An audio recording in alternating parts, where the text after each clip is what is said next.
Jai, Jai Jai Shri Chaitanya, Jaya Nityananda, Jaya Jaya Shri Chaitanya, Jaya Nityananda, Jaya Dvaita Chandra, Jaya Gaura Bhakta Vrinda, Jaya Dvaita Chandra, Jaya Gaura Bhakta Vrinda, Jai Jai Shri Chaitanya, Jaya Nityananda, Jaya Jaya Shri Chaitanya, Jaya Nityananda, Jaya Dvaita Chandra, Jaya Gaura Bhakta Vrinda, Jaya Dvaita Chandra, Jaya Gaura Bhakta Vrinda, Jai Jai Shri Chaitanya, Jaya Nityananda, Jaya Jaya Shri Chaitanya, Jaya Nityananda, Jaya Dvaita Chandra, Jaya Gaura Bhakta Vrinda, Jaya Dvaita Chandra, Jaya Gaura Bhakta Vrinda. So we're recounting some of the pastimes of Chaitanya Mahaprabhu from his childhood and from his youth. Here is the first verse from the 17th chapter. Bande Swayara Bhuteham Tam Chaitanyam Yat Prasadata Yavana Sumana Yante Krishnanam Prajalpakam. Translation. Let me offer my respectful obeisances to Sri Chaitanya Mahaprabhu, by whose mercy even unclean Yavanas become perfectly well-bred gentlemen by chanting the holy name of the Lord. Such is the power of Lord Chaitanya Mahaprabhu. So even unclean Yavanas become, and Prabhupada in the purport talks about how the Krishna consciousness movement has spread in the Western world, where there are all unclean Yavanas. But he said how they're becoming devotees in a short time. Prabhupada said within a matter of 4 or 5 years, they're completely transformed. And he said, the smarter brahmanas, they cannot understand how anybody can become in the same lifetime, how they can be changed.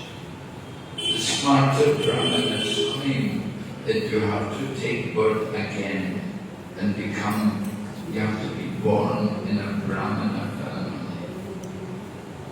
They claim that is necessary in order to become devotee, in order to become actually situated in the transcendental platform.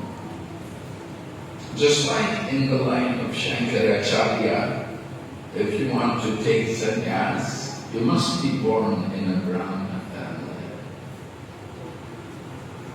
And without that birth, then you cannot become a sannyas. So Srila Prabhupada argues that anybody can become brahmana. And of course Sanatana Goswami quoted from the Shastras, just as bell metal is transformed into gold by an alchemical process, in the same way, when someone is initiated and trained by a bona fide spiritual master, then they can become brahmanas. So Lord Chaitanya he practiced this. He didn't just preach this, but he applied this in his own lifetime. He taught that anyone can become a brahmana. And of course, he recognized people like Haridas Thakur as being greater than any of these smarter brahmanas. And he gave Haridas Thakur the glorious position of Nam Acharya.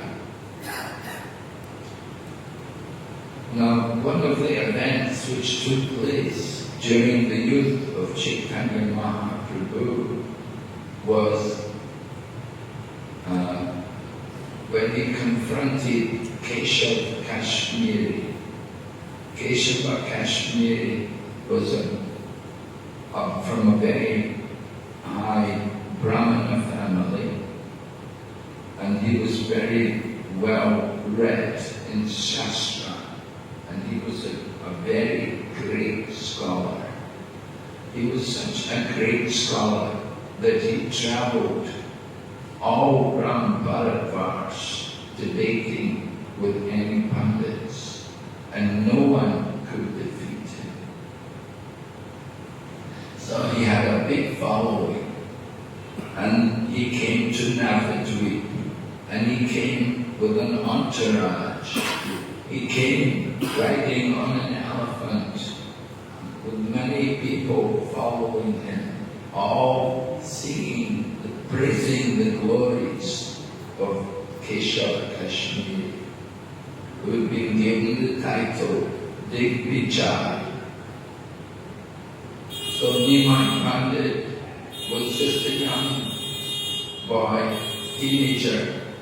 He opened his school at the age of 11 and began teaching grammar. So when you study Sanskrit, the first thing you have to learn is grammar.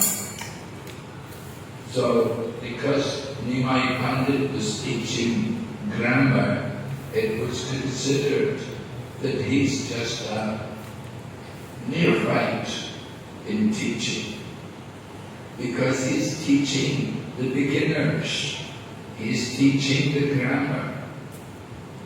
And Keshav Kashmiri, he was great Pandit. He was teaching, he was speaking so much elevated topics, and he knew all the Shastras. Of course, he had been blessed by Mother Saraswati. He had all the blessings from the goddess Saraswati. So when he came to Navadvip and he met with Nimai Pandit, then he was certainly proud, because he defeated so many people and he had so much knowledge. So he had developed a lot of pride in himself. And when he met with Nimai Pandit, he began to ridicule him and say, you know, you're just a boy, you're just a beginner in this field. What do you know? You don't know.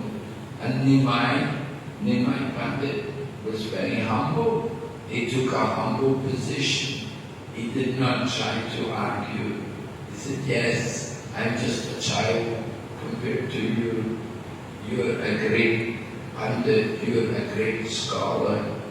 I don't know anything. I'm just a neophyte. And in this way, Keshav Kashmiri was proclaiming his own glorious position over Lord Chaitanya Mahaprabhu. So Nimai Pandit spoke. He wants to encourage Keshava Kashmiri.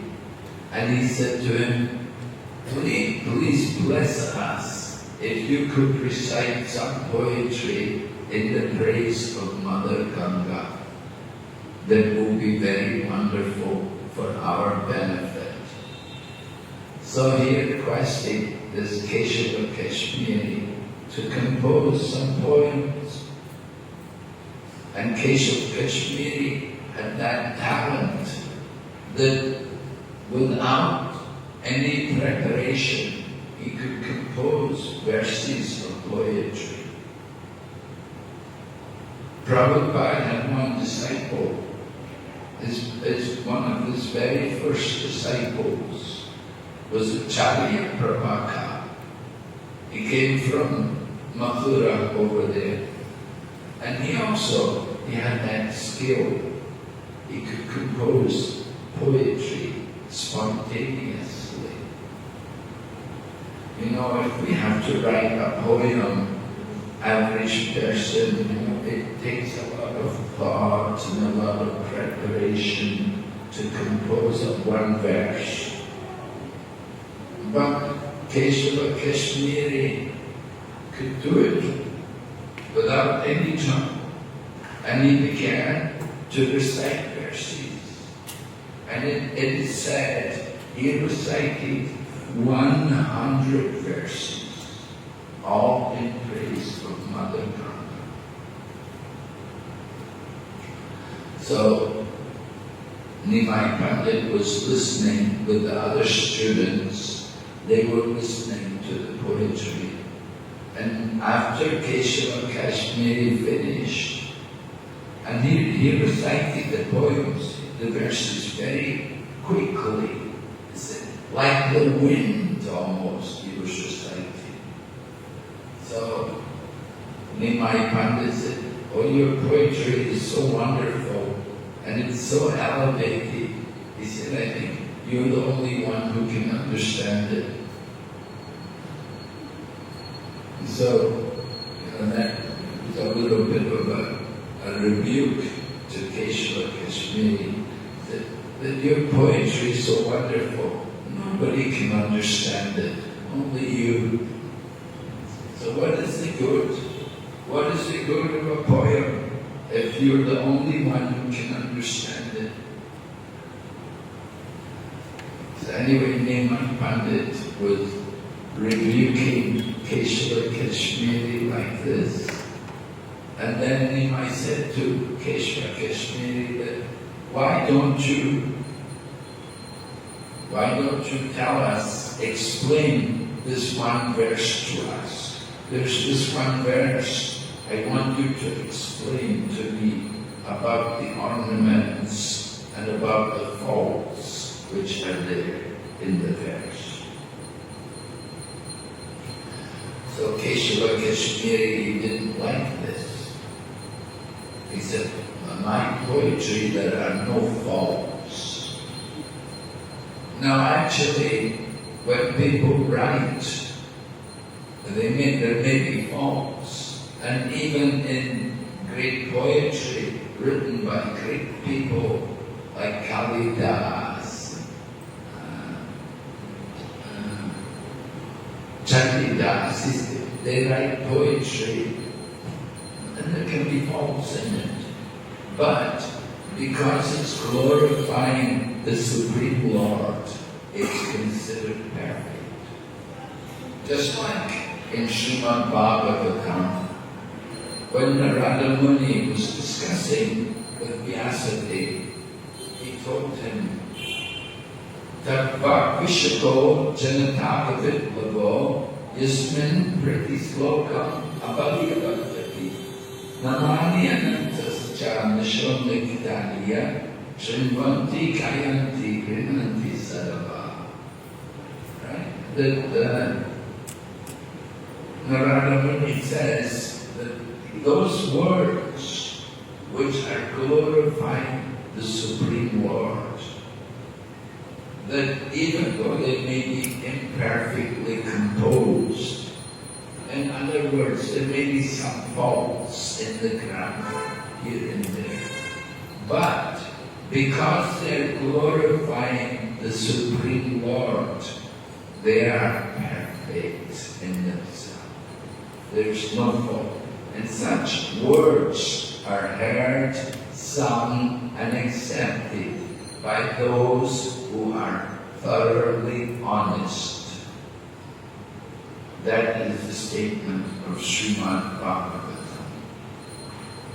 And Mahaprabhu, when he asked Keshava Kashmiri to explain about the faults, he was not ridiculing, but he just wanted to know. He wanted he wanted this Keshav Kashmiri to explain the verse.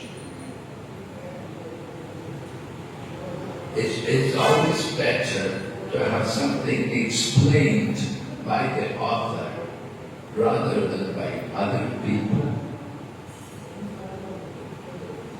Just like Prabhupada tells about how there was a book written about, it was about Shah Jahan. It was about Shah Jahan. But the book was all about Aurangzeb and all the atrocities which Aurangzeb had committed.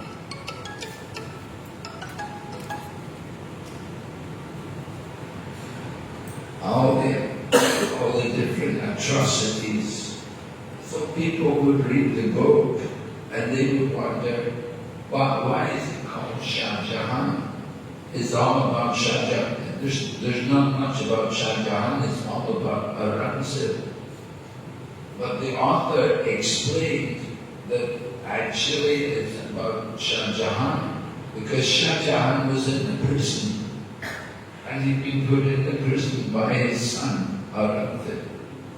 And he's getting the news about all the atrocities which Aurangzeb had performed. And so naturally, the father would feel very bad. So the book was called Shah Jahan, and it was describing how the father is feeling bad because of all the misdeeds of the son. So the man who wrote the book, he could explain. Because he wrote the book, so he knew the purpose behind the book. The same way, people who comment on Shastra, Srila Vyasadeva wrote Srimad Bhagavatam. He compiled Vedanta Sutra. He wrote Vedanta Sutra. And so many people try to understand Vedanta Sutra. But if you want to understand Vedanta Sutra, you should understand it from the author, Vyasadeva. And Vyasadeva's commentary on Vedanta Sutra is Srimad Bhagavatam. You read the Srimad Bhagavatam and you'll understand Vedanta Sutra. So the same way Lord Chaitanya was requesting Kesava Kashmiri, explain your poetry. Tell me this verse. And Kesava Kashmiri said, which verse do you want? And Lord Chaitanya quoted a verse. And Kesava Kashmiri surprised that, how is it you could remember this verse? I recited so many verses. How is it you could remember even one of the verses? But Lord Chaitanya said to him, he said, well, by the grace of the Lord, you have the ability to recite poetry. By the grace of the Supreme Lord, I have the ability to remember some of the verses. Right? So that is called Shruti Dara. Shruti Dara. That you hear and you can remember. It would be nice to have that ability. Right? Before Kali Yuga, everybody had that ability. Kali Yuga, with the beginning of Kali Yuga, we lost it. Right? We become influenced by the age of Kali. But before Kali Yuga, people could hear and remember. Chaitanya Mahaprabhu had that ability. And he quoted the verse. And he said, tell me what are the faults? Explain the faults and the ornaments. And Kesava Kashmiri, he could not admit that there are faults in the verse. He could not admit it. But then Nimai Pandit took over and he began to explain all of the faults, one after another. For example, at one point he spoke about Lord Shiva's wife who has a husband. So it was contradiction. Lord Shiva's wife was a husband. He repeated the same thing. It was a fault. This was one thing which there were other faults. And Nimai Pandit he pointed out each and every fault in the verse. And then he also pointed out the ornaments, the good qualities in the verse. That there were many very nice metaphors and figures of speech used in the one verse. So Nimai Pandit was showing the faults and also praising. And Keshava Kashmiri was astounded. He could not imagine how is it this young boy he could not have studied very much. How is it he could find out all the faults? Because studying Sanskrit grammar takes 12 years to study Sanskrit grammar. Nimai Pandit, he'd opened his school, he was only 11. So how many years could he study? He just began with his teaching. And Keshava Kashmiri is so much senior in age and studies. And he's been defeated by this young boy. So he wondered what happened. He said, I can only understand Mother Saraswati is speaking through you, that I must have offended Mother Saraswati myself. And now she is speaking through you to tell you all my faults. So that the boys who were with Lord Chaitanya Mahaprabhu, his students, they were laughing to hear the debate because they saw that Nimai Pandit had defeated this Keshav Kashmiri. So the boys were laughing, they were feeling good that our teacher won. We have a good teacher. But Nimai Pandit told them, no, don't laugh. It's not funny. He's a learned scholar. He had recited so many verses.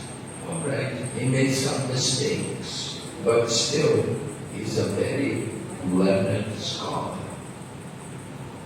So Lord Chaitanya taught us to give respect to people, even when they're presenting other ideas, like Prakashananda Saraswati. Lord Chaitanya was very respectful in dealing with them. So similarly with Keshava Kashmiri, Lord Chaitanya as a young boy was very respectful. And he told Keshava Kashmiri, he said, go home, go take rest, come back tomorrow. So Keshava Kashmiri retired, and that night he prayed to Mother Saraswati, and he was asking her, did I offend you? Did I commit some offense against you that I'm no longer able to defeat even a young boy? And Mother Saraswati explained to him that this young boy, he is my Lord and Master. He is not any ordinary child.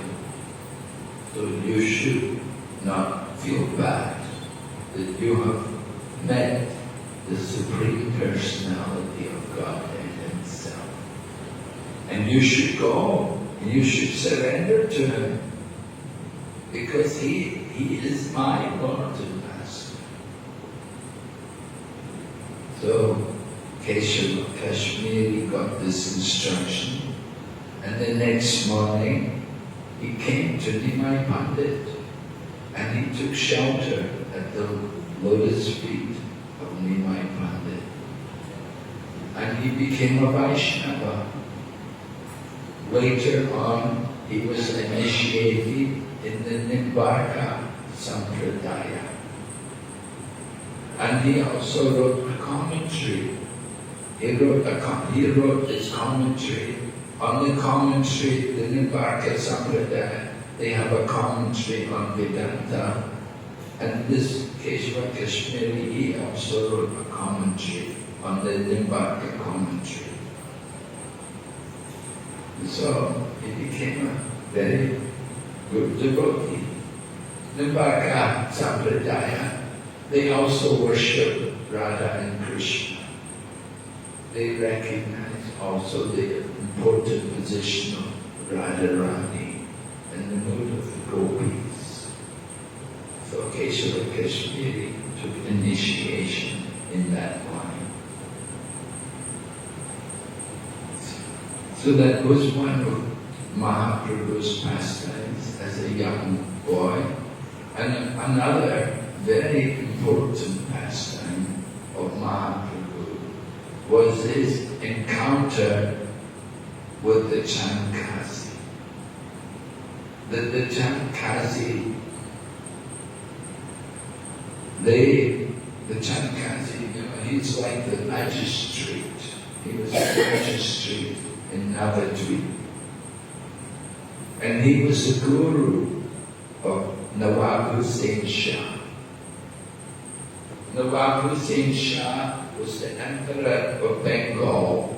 He ruled the whole of Bengal, meaning Bangladesh also. If you go to Ramakeli, you can see the ruins of the Nawab Hussain Shah.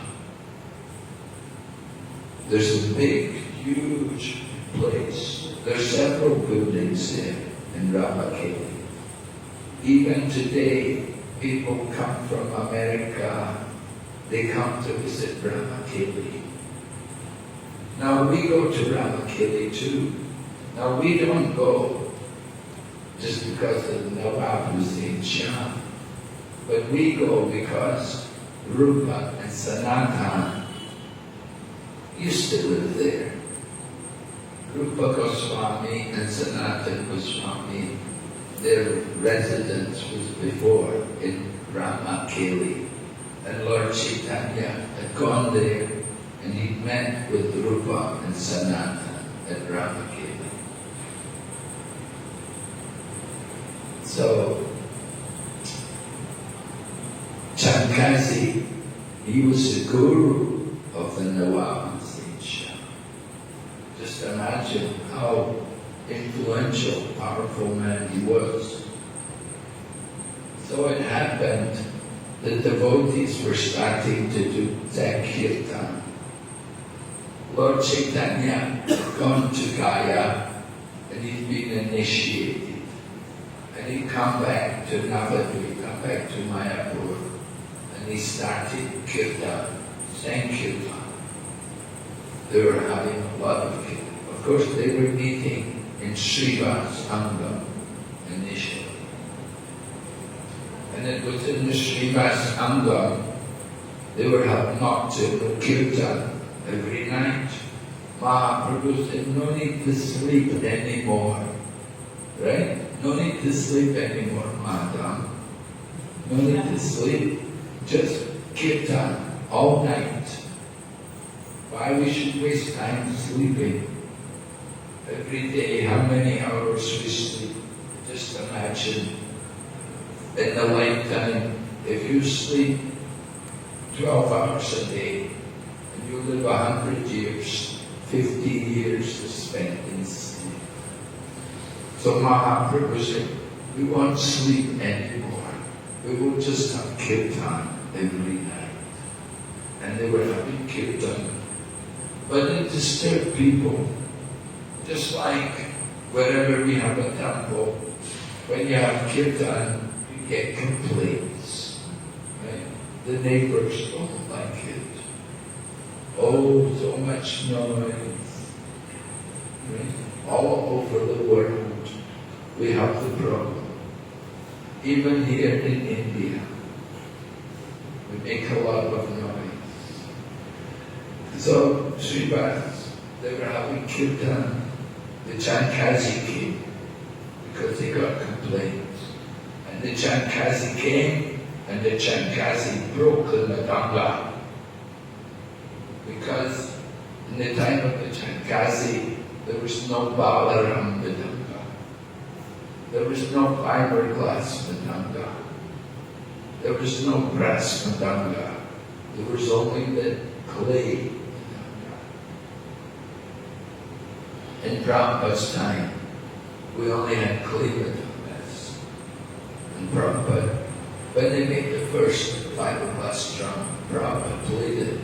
He said, not very good.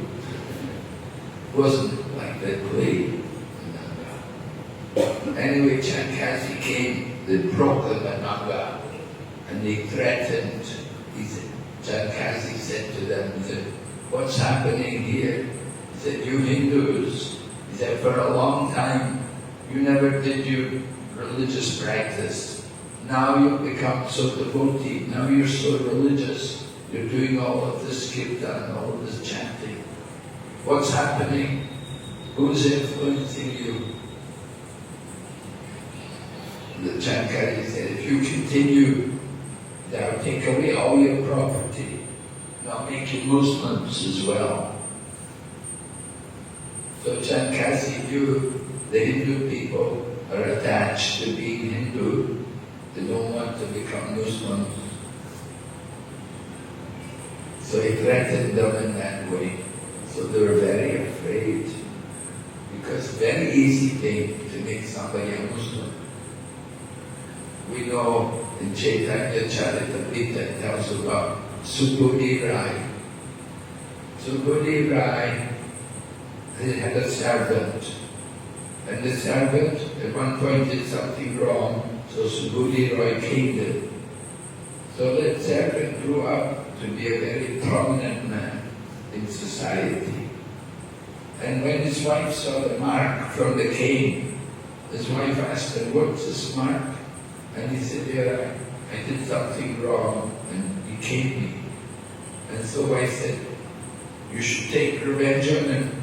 You have to do something. You have to get revenge on him.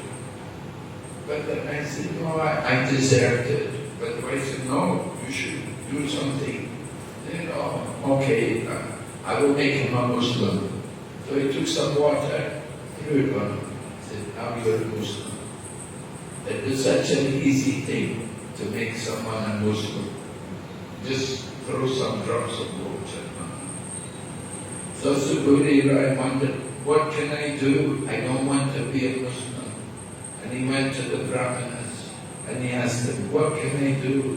They said, only thing you can do, you have to drink boiling ghee.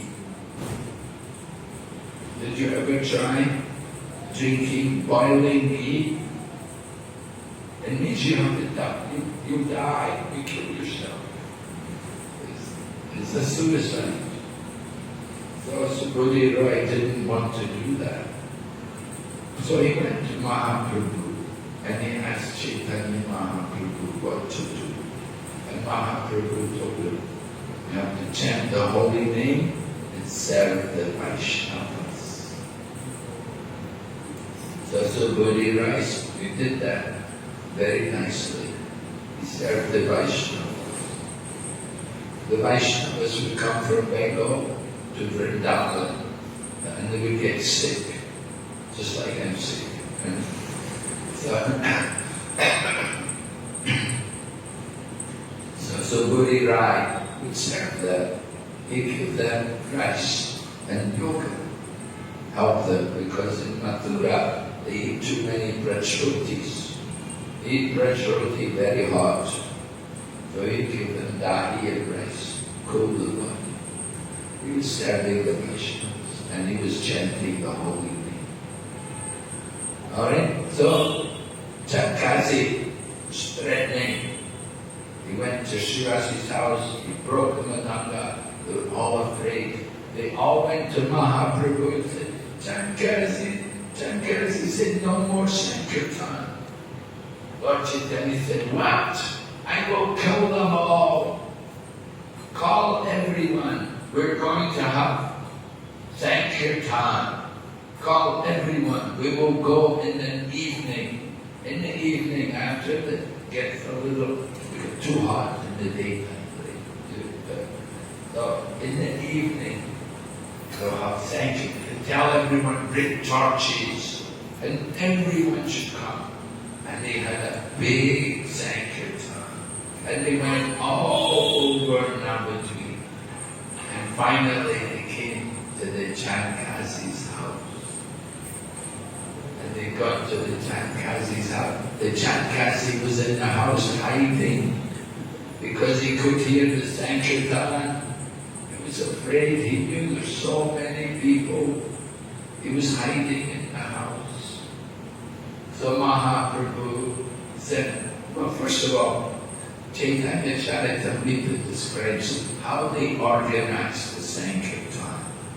They had 3 parties. And then the head of the first party, who was leading the first party? Who knows? Who was leading the first party? Huh? Haridas. Haridas was leading the first. Why? Because he's a Muslim, and he's from a Muslim family, and they're going to the Chankasi's house. So who should lead the party? Put Haridas in the front. He's a Muslim. So Haridas was leading the party, the first party. Advaita was the second party, and the third party was Nimai Pandit. And every party, each party, 4 madangas. 18 kartals, many people, all chanting and dancing. So very organized. Prabhupada also organized Rath-yatras. We used to see Prabhupada organize Rath-yatra, like in New York.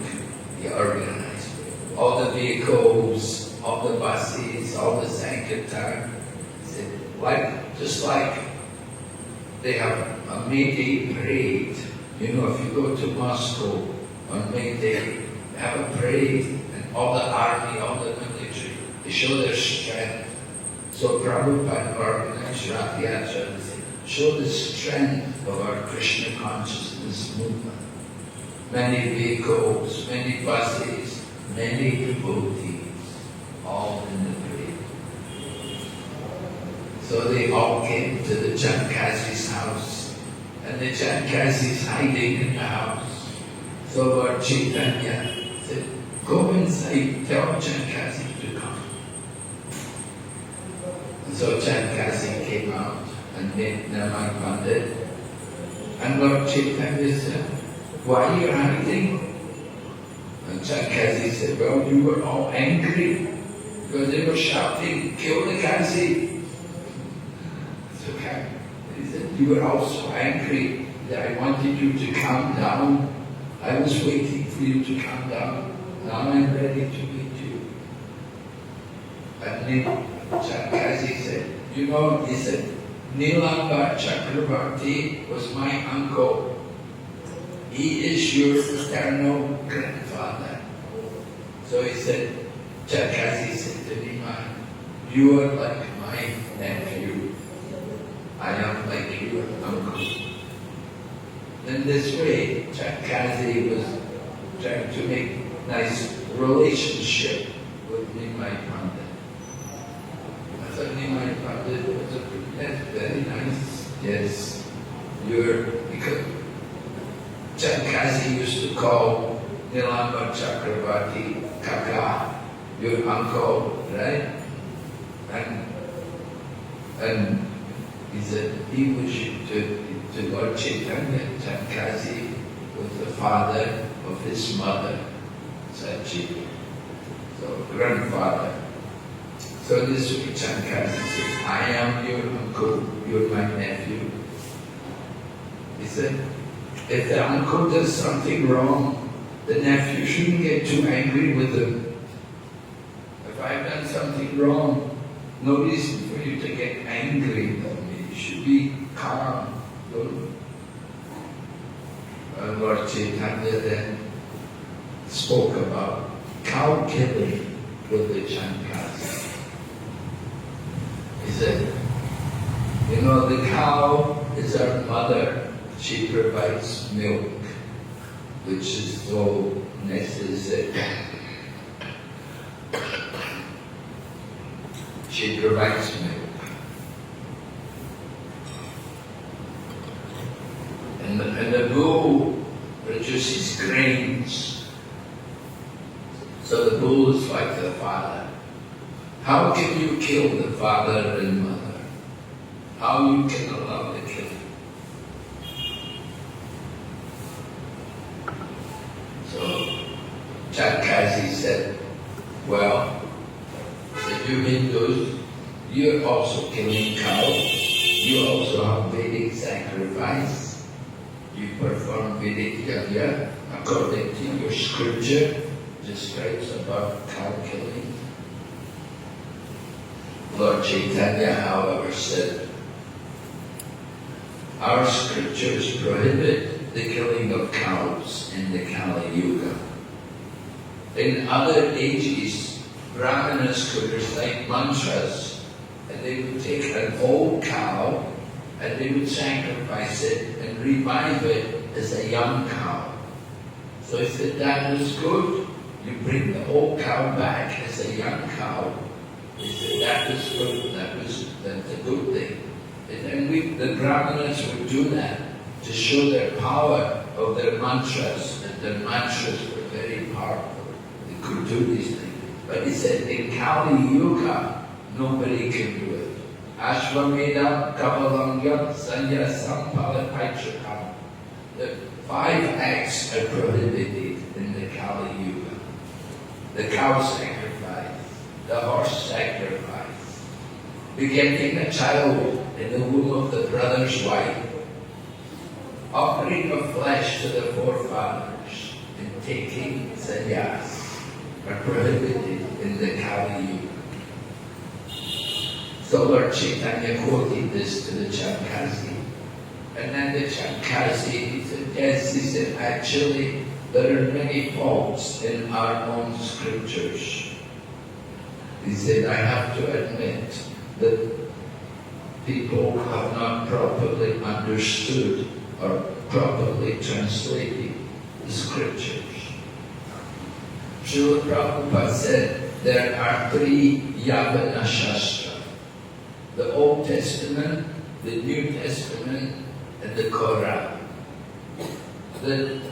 These 3 scriptures, they give some allowance for meat eating. They're often used for meat eaters. Don't do too much, I don't want too much. So for meat eaters, generally the Christian people, all meat eaters. Very rare something. There is one branch in Christian, Seventh-day Adventists, they're vegetarian. They follow the Old Testament. Actually, the Old Testament is more towards vegetarian. But generally, Christian will be meat eater, just like Muslim people eat meat, Christian. But there are also Muslims who are vegetarian. There was the one man, teaches in the Kolkata University, somebody's teaching English literature. He's a Muslim, he came here, one time I met him, he had a book, the Quran and the Bhagavad Gita. And he said the Quran, Bhagavad, so many things are just the same. So the message of the absolute truth is there in all the scriptures. But the problem is people don't understand, or they're not guided properly, they're not taught. So the Jankasi admitted this to Lord Chaitanya. He admitted that actually we're not supposed to kill the cow. We're not. Maybe there's some allowance for goats, but the cow is never allowed to be killed. The cow should be protected. And that's there even in China. Even in China in the past, they had a law to protect animals like the cow and the goat because they're so valuable. Nepal, if you kill a cow, you go to prison. But still people, they eat meat, they eat chicken, they eat all that. But Jankasi, he was admitting that our scriptures are not properly understood. So then, Lord Chaitanya was happy to hear that Jankasi admit this. And then he asked Jankasi, he said, now we're doing Sankirtan. He said, previously, he said, because you're the magistrate, you have the right to stop our activities. He said, previously, you'd stopped our Sankirtan, but now we're doing Sankirtan and you're not stopping us. What happened? Why you don't stop us now? And the Jankasi said, well, he said, I want to tell you something. I want to tell you in private. Jankasi said, these people, they're all my friends. You don't have to worry. So the Jankasi told Nimai Pandit about how one night, that very night after he broke the Madanga and threatened the devotees that he would make them Muslims, that very night the half-lying form appeared to him and sat on his chest and grabbed him by the throat and told him that you dare to break my Madanga, you dare to threaten my devotees. If you ever do anything like that again, I will rip you to shreds. He said, I will let you off this time, but if you ever do it again, and just to show, he drew his nails across the chest of the Jankasi. And the Jankasi opened his shirt, and you could see the big scratches down his chest from where the Jankasi had drawn his claws across the chest. So Lord Chaitanya smiled to hear all this, and so he requested the Jankasi. He said, and the Jankasi went on. He said, during the daytime, I sent my men to stop the Sankirtan, to stop the devotees from doing their kirtan. He said, but wherever they went, flames would come and burn their beards. You know, the Muslims, they don't shave, right? They all have the beards. They don't shave. So everywhere they went to try to stop the kirtan, flames would come, their beards would get burned, and their skin would be all blisters. And it happened several times, different groups of the Jankasi soldiers would go, and flames would come, burn their faces, and they would come back and say they could do nothing. So the Jankasi understood the power of the Sankirtan, that there was no way they could stop it. So Nimai Pandit requested the Jankasi, he said, I want your blessing that we can continue Sankirtan without trouble. And the Jankasi said, I bless that as long as my family, any descendants in my family, he said in the future, none of them will ever interfere with the Sankirtan movement. Chankasi gave this blessing. And Prabhupada said, even at the times of the partition, where there was so much tension between Hindu and Muslim, still nobody stopped the Sankirtan. It would go on without obstruction. Although so many Muslims are there in Navadvip and in Mayapur, they never stopped the Sankirtan. They kept that vow of the Chankasi. And of course the Chankasi Samadhi is there in Mayapur. And there are two trees grow there. One is the neem tree, symbol for Nimai, and the other is the Champak tree. Because Champak was the nickname of the Chankasi. And the Champak tree is very big, many 500 years old. And there's a big neem tree also. The two trees are together, showing the friendship between the Chankasi and Nimai Mandir. And then they have Sankirtan, and the Chankasi joined the Sankirtan. He took part in the Sankirtan with all the devotees. And they went past the house of Kolkata Sridhar. And at that time, there was one iron pot there at the house of Sridhar. And this pot was an iron pot, it wasn't steel, just iron, all rusty. Kolkata Sridhar would use that pot to wash his feet before going into the house. Lord Chaitanya came by there, he took the pot, drank, and he said, now I'm tasting the nectar. Kolkata Sridhar was horrified. He did not like that Lord Chaitanya would drink water from that pot. But to Nimai Pandit, this was something very special. He wanted to show honor for his devotee. So in this way, Lord Chaitanya performed many wonderful activities, encouraging his devotees to perform Sankirtan. And one night it happened that in the home of Srivas, while they were having Kirtan, the son of Srivas died. The son died. But Srivas told all of them, don't cry, don't make any noise, don't disturb Nimai. We're having Sankirtan. No one should disturb the Sankirtan. So the Kirtan went on all night, and then the next morning, Lord Chaitanya said, I can feel that something inauspicious has happened here in this house. What has happened?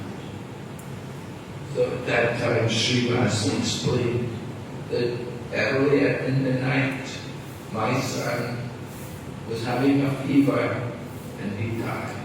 He's left the body. The Lord Chaitanya was shocked. He said, you did not tell me. We were having Kirtan the whole night. You did not inform me. And so they brought Lord Chaitanya to the boy.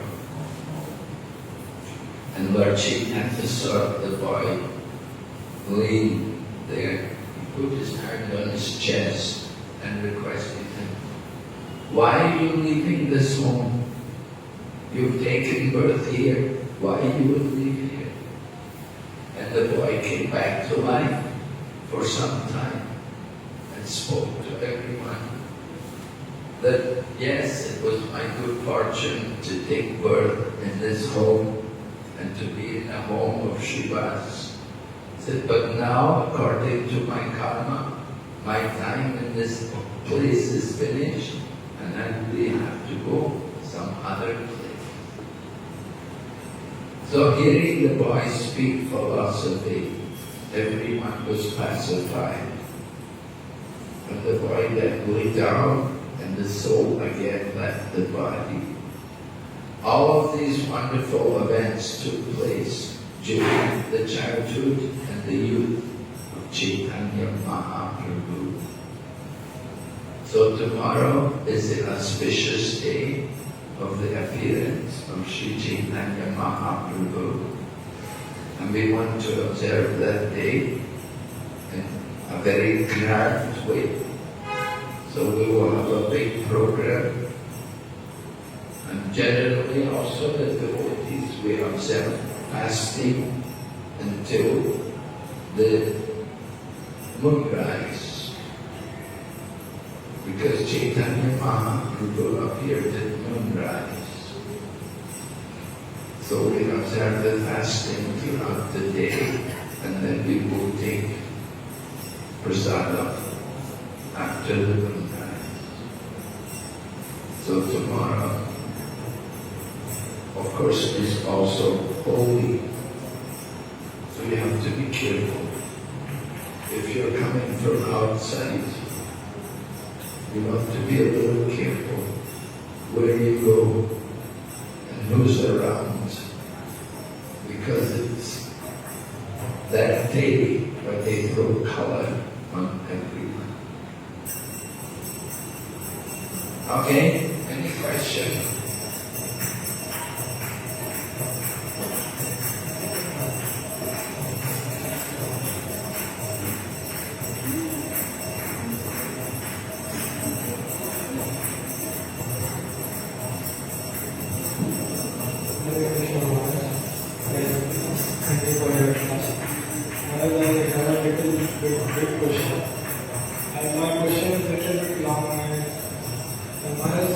Muslims are trying to showcase the similarities between Quran and Bhagavad Gita to make us appreciate the Quran, and then they bring up the controversial topics of our culture to establish that Quran should be followed and not the Hindu Dharma. For example, I'm not understanding you. Can you speak again? Hold the mic to your mouth. Is this Kannada? Muslims are trying to showcase the similarities between Bhagavad Gita and Quran to make us appreciate that Quran is also bona fide. And then they try to bring up the controversial topics, for example, Brahma getting attracted to his daughter, or Vishnu Bhagavan compromising the chastity of Tulsi Mayani towards Shankachura. So they bring up these topics and they try to establish that Quran should be followed and not Hindu Dharma. So we don't have ourselves have clarity on this topic. So how should we guard our faith and those who are ignorant in this matter?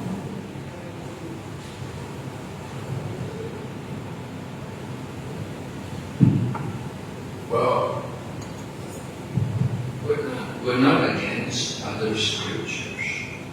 Prabhupada said the absolute truth is there in all scriptures. Haribol. The Swami Maharaj ki.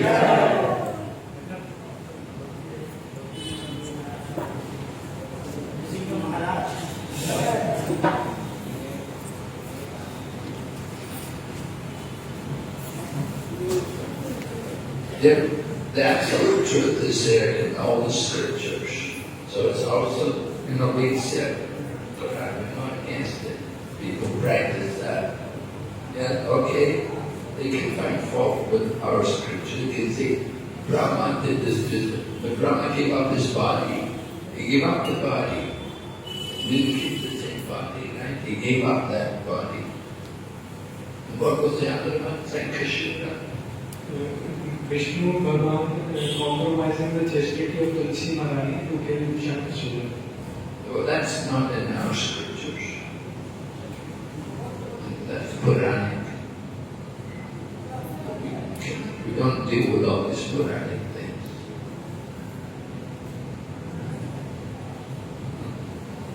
So we're just trying to understand what is the purpose, trying to understand the absolute truth.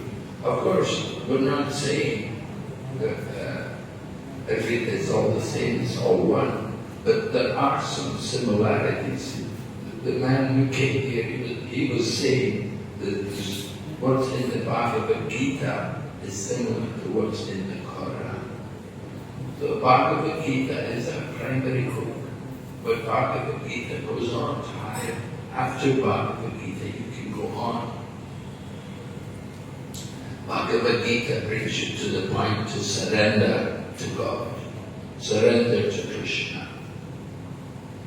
But you go on from there. And it's not just only just surrender. Because when Lord Chaitanya asked Ramananda gave verses from the scripture about the ultimate goal of life, when Ramananda Roy said, surrender, Chaitanya Mahaprabhu said, no, you have to go higher. It's not yet beautiful. Because people may surrender, they have so many reasons why they surrender. They have some material motivations why they're surrendering. So surrender is not the ultimate goal.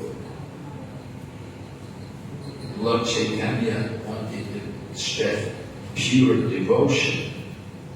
What is pure devotion? That is described in the Srimad Bhagavatam. Jnane praya sambuddha pasyan manta eva jivanti sambhukaritam bhavati aparta stane stita shruti gatan tanvadmanovir ye prayaso jitatitopi asita istrilokya. This is a verse from Srimad Bhagavatam, 10th canto, also spoken by Lord Brahma. And Lord Brahma is saying, remain in whatever position you are in and hear about the Supreme Lord from pure devotees.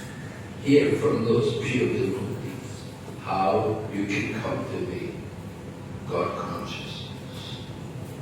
That is the higher. And Lord Chaitanya heard it. Yes. He said, now let's discuss it. Let's go on from here, from this point. The important thing is hearing from the pure devotees.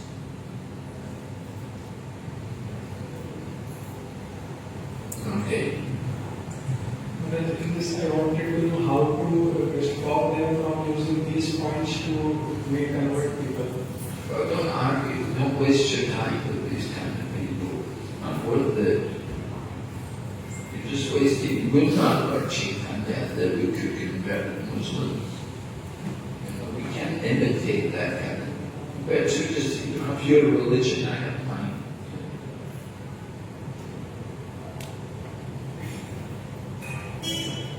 But we respect your religion. You should respect mine.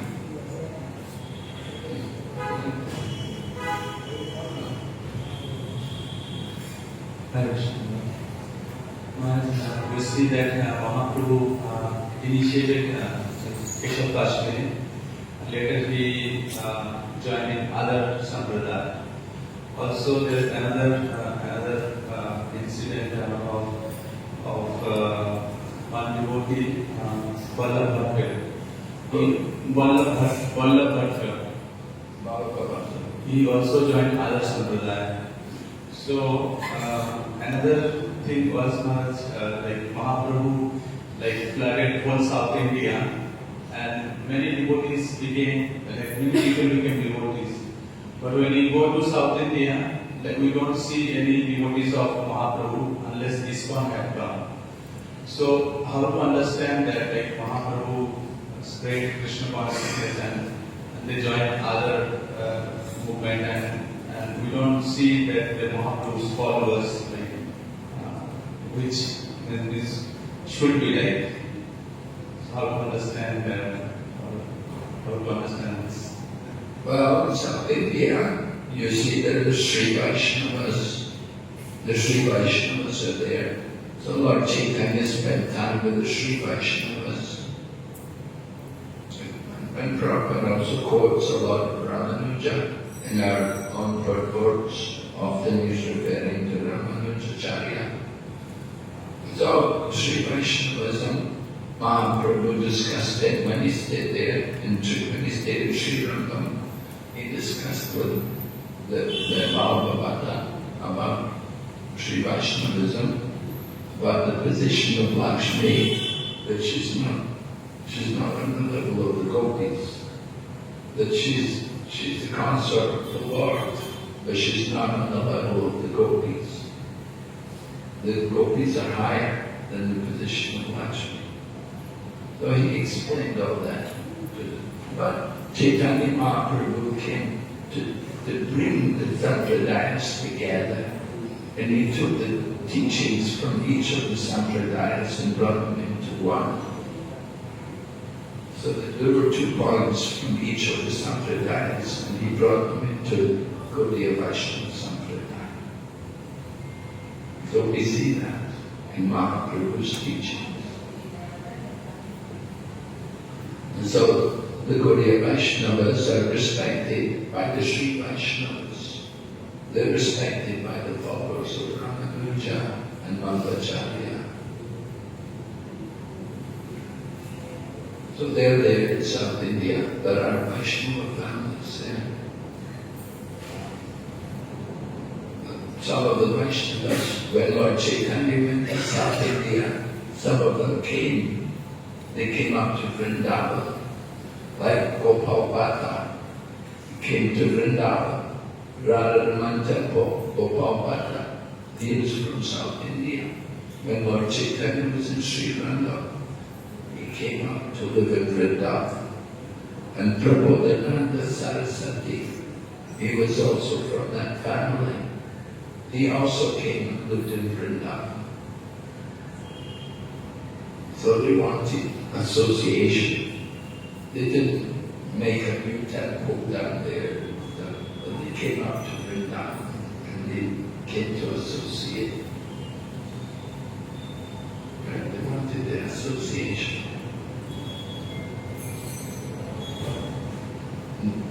You wanted that you should have just stayed there. Lord Chaitanya brought the holy name. He gave the holy name. He got people to chant the holy name. That's there. Everybody in South India knows the holy name. And even before Lord Chaitanya, the hours were there. And Kulashekar, he had spoken, he said, Krishna Tvadiya Padapankaja Amjana. In quoting, let me chant the name of Krishna. So that was before Mahaprabhu went there.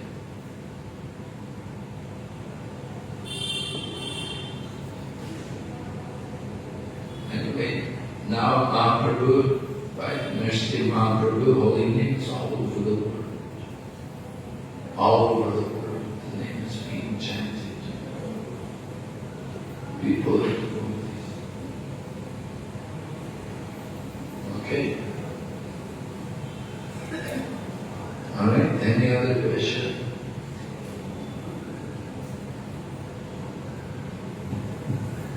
Maharaj, can you specify why Sri Prabhupada has given the Brahminical initiations for this one devotees? What he meant that this should be the Brahminical standard. What is the standard that Prabhupada was looking for? The standard for Brahman initiation was 4 regulated principles. Strictly following 4 regulated principles. That was the standard Prabhupada wanted. And of course, to strictly follow 4 regulated principles, you have to also chant the holy name. Without chanting the holy name, you won't be able to strictly follow 4 principles. Prabhupada gave Brahman initiation to show that Vaishnavas are more than Brahmins. That's why Bhaktisiddhanta Saraswati Prabhupada and our own BVV Swami Prabhupada, they gave the Brahman initiation to show that actually, although by birth not Brahmin, but because because they're Vaishnavas, they're more than Brahmins. So they can also wear the Brahmin, they can also worship the deity and chant the Gayatri mantra, perform yajna. It's mentioned in Kapila Shiksha, there's a verse spoken by B.V.V. The Nama Deha Param. I don't remember now, but many of the verses that anybody who chants the holy name or who engages in any kind of devotional service, they immediately become qualified to perform a Vedic yajna, even though they're born in a low caste and a low position in society, that by contact with the Supreme Lord through devotional service, they become immediately qualified to do these things.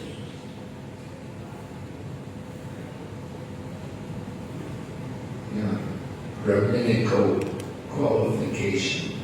People think poor, and they never do any devotional activities. And even they eat everything, they drink, they have all bad habits. They don't know I'm Brahman. Kali Yuga Brahman.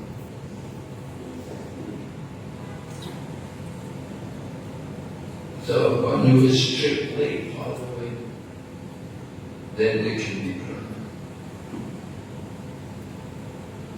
4 principles.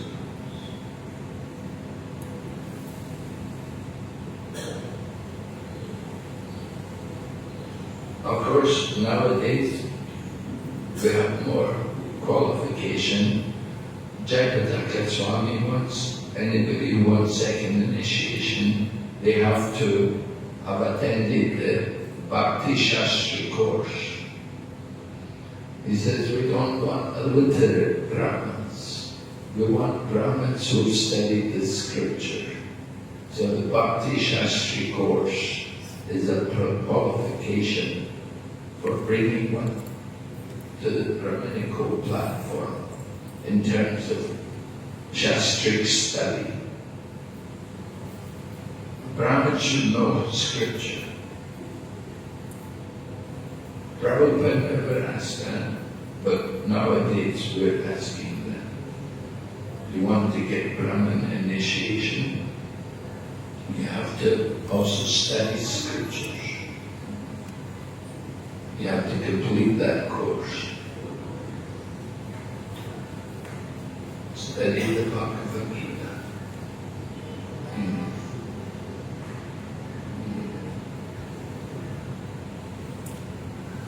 Okay. Alright, so we'll stop here. Thank you. Hare Krishna. Srila Prabhupada ki